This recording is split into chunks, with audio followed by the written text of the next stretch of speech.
Bruce Miller was the kind of man everyone in Flint, Michigan respected. A hardworking, self-made owner of a successful salvage yard, Bruce had crafted a stable, comfortable life for his family. To friends and neighbors, he was more than just a businessman. He was a devoted husband to Sharee, someone you could always rely on. Known for his kind heart and willingness to help others, Bruce embodied the values of trust and loyalty. His marriage seemed solid to the outside world. He and Sharee were often seen together, enjoying a life that appeared content and whole. But on November 8, 1999, that picture-perfect life shattered. Bruce Miller was discovered dead in his scrapyard, shot in the neck and back. His brother, Chuck Miller, and sister-in-law made the horrific discovery. Adding to the tragedy, $2,000 and his wallet were missing. At first, the police thought it was a robbery gone wrong. The news of Bruce's sudden and violent death rippled through the small community, leaving everyone asking the same heartbreaking question: who would want to harm such a humble, well-loved man? Investigators scrambled for answers, but as they dug deeper, suspicions began to grow much closer to home. During her first interview with detectives, Bruce's widow, Sharee Miller, wasted no time in pointing the finger at her ex-boyfriend, John Hutchinson.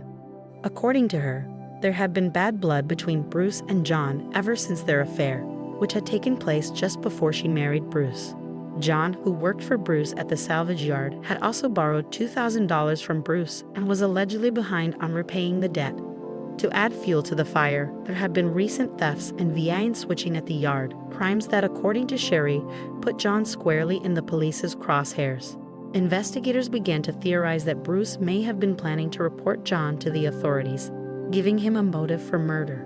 John was brought in for questioning, and though he broke down during a polygraph test, he vehemently denied any involvement in Bruce's murder. Yet despite the circumstantial evidence pointing his way, investigators couldn't find any physical evidence linking him to the crime scene.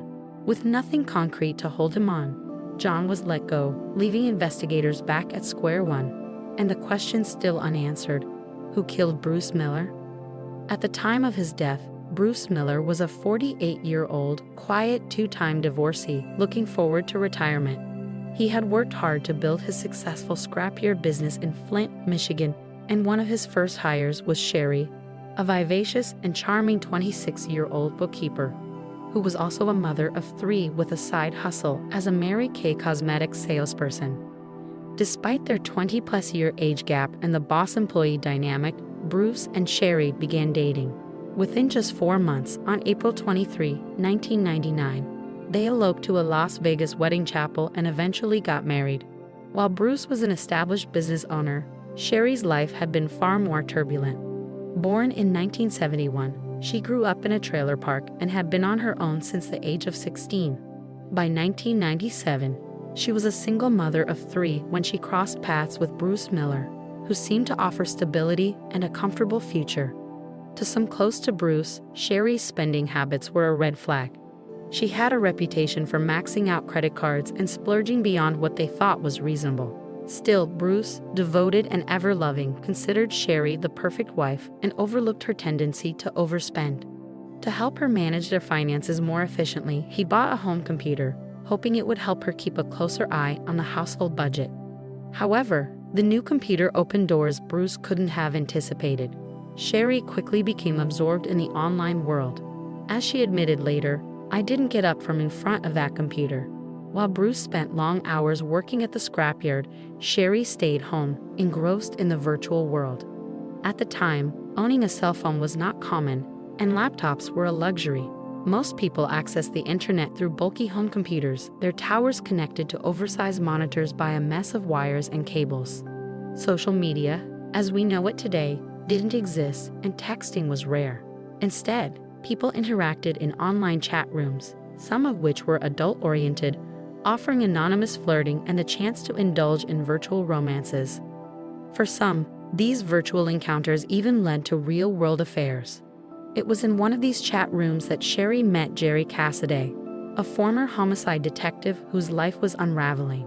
His marriage was on the rocks, and he was grappling with deep financial problems. Working as a pit boss at a casino in Reno, Nevada, Cassady was vulnerable, and Sharee quickly captivated him.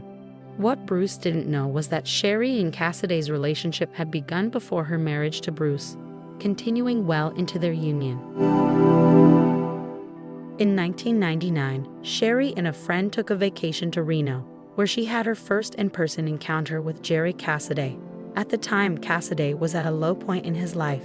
His marriage was crumbling, and he was struggling to adjust to single life. Sharee, sensing his vulnerability, quickly deepened their connection.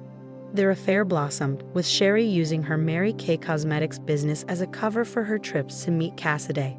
What Cassady didn't realize was that Sharee was weaving a dangerous web of lies. Sharee painted Bruce as a villain, claiming that her husband was abusive and violent. In an attempt to deepen Cassady's emotional involvement, she falsely told him she was pregnant with his child, but had tragically miscarried due to Bruce's alleged abuse. In reality, Sharee had never been pregnant, but she manipulated Cassady with a fabricated sonogram and heartbreaking stories about the supposed loss of their baby. Their communication, when not in person, was relentless. Sharee and Cassady exchanged sexually explicit messages in emails, some even including videos of Sharee. But it was her increasingly disturbing tales of home life in Michigan that pushed Cassady to the brink. She claimed Bruce was connected to the mafia, repeatedly beating and sexually abusing her. She escalated her lies by telling Cassady that she was pregnant again, this time with twins. Shortly after, Cassady received an email, purportedly from Bruce, gloating that he had forced Sharee to abort the twins. This final deception sent Cassady spiraling. His babies, first one, then two, had been killed by Bruce Miller, a friend of Cassady would later recall, and that just enraged him, as it would any man. Meanwhile, back in Flint, Bruce Miller was oblivious to the storm brewing around him.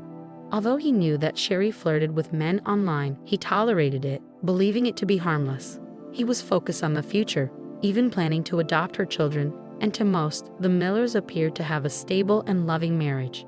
But everything changed on the night of November 8, 1999. Bruce was late coming home from work, and Sharee, suddenly concerned, called his brother, Chuck, to check on him at B&D Auto Salvage. When Chuck arrived at the scrapyard, he made a chilling discovery. Bruce lay dead on the floor, having been shot in the chest at close range with a shotgun. The scene was brutal, and the initial shock was overwhelming. When Sharee received the news, witnesses described her reaction as hysterical, screaming and crying uncontrollably. Yet, behind the tears, something much darker was lurking. At the time Bruce Miller was murdered, Jerry Cassady had returned to the Midwest, settling back in the Kansas City area that fall. This move was part of his effort to get sober after multiple arrests in Reno and losing custody of his son. Just days following Bruce Miller's death, Sharee Miller reportedly ended her relationship with Cassady. With no new leads or clues, the case on Bruce's murder was also starting to go cold. On February 11, 2000, Cassady took his own life in his apartment in Odessa, Missouri, using a .22 rifle.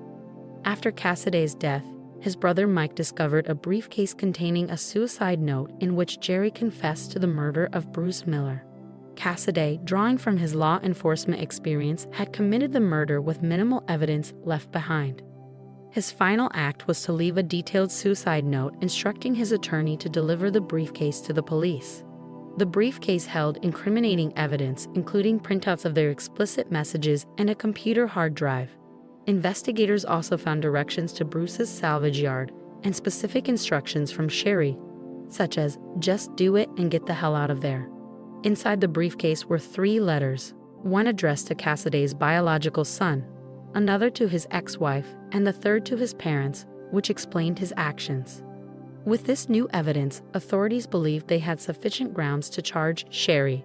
On February 22, 2000, police arrested Sharee Miller as she arrived at the airport with her boyfriend, Jeff Foster, after returning from a vacation in Reno. She was charged with second-degree murder and conspiracy. When confronted with the evidence, Sharee insisted that she had never met Cassady in person and described their interaction as a mere online affair, dismissing it as commonplace for married individuals to exchange suggestive content in chat rooms. Police seized both Sharee's and Cassady's computers and obtained chat logs from America Online. These logs revealed that Sharee and Cassady had indeed met in person and had engaged in physical relations. Further investigation uncovered messages where Sharee and Cassady discussed a murder plan in which Sharee would distract Bruce with a phone call while Cassady carried out the shooting. Sharee's instructions were to stage the crime as a robbery. The sonogram image Sharee had sent Cassady turned out to be outdated by 5 years. Sharee later claimed that she had fabricated the pregnancy story to uplift Cassady during his depression, admitting that the idea of a life with him, despite their plans, was unappealing to her. In 2000, Sharee Miller stood trial for her role in the murder of her husband, Bruce Miller. During the trial, the defense called an expert witness to claim that it was possible to fake emails. However, this testimony fell apart under cross-examination when the expert failed to explain how Cassady could have forged Sharee's emails. After 2 days of deliberation, the jury returned a guilty verdict on all charges, and Sharee was sentenced to life in prison. The reality of her situation hit hard after the verdict. "It's over. People really know what I am. What I did. I'm going to prison," she admitted. Miller automatically appealed her conviction, and 9 years later, an appellate judge ruled that Cassady's suicide note should not have been admitted as evidence.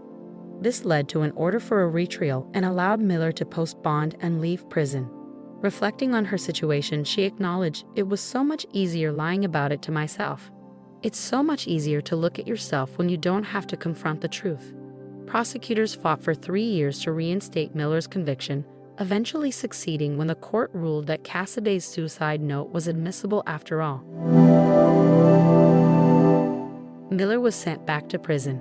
In a jaw-dropping letter to the judge, Sharee confessed that she had wanted Cassady to kill her husband, fearing that Bruce would discover her affair and divorce her, leaving her without financial support. As of this recording, Sharee Miller is serving her sentence at the Women's Huron Valley Correctional Facility, Michigan. Before we wrap up, it's worth reflecting on the deeper implications of this case. Sharee Miller's story is not just about betrayal and manipulation. It's a chilling reminder of how far someone can go when driven by fear and selfish motives. The twists and turns of her trial, the shocking confession, and the relentless pursuit of justice leave us grappling with questions about trust, accountability, and the devastating consequences of deceit. If Sharee Miller's story captured your attention as much as it did ours, we invite you to subscribe to our channel for more riveting true crime cases. We want to hear from you. What part of this case impacted you the most? Was it the manipulation, the shocking confessions, or the long fight for justice? Share your thoughts in the comments below. Let's discuss this twisted tale together. If you found this video compelling, don't forget to like it and share it with others who appreciate the dark, complex world of true crime. Your support helps us uncover more of these gripping stories.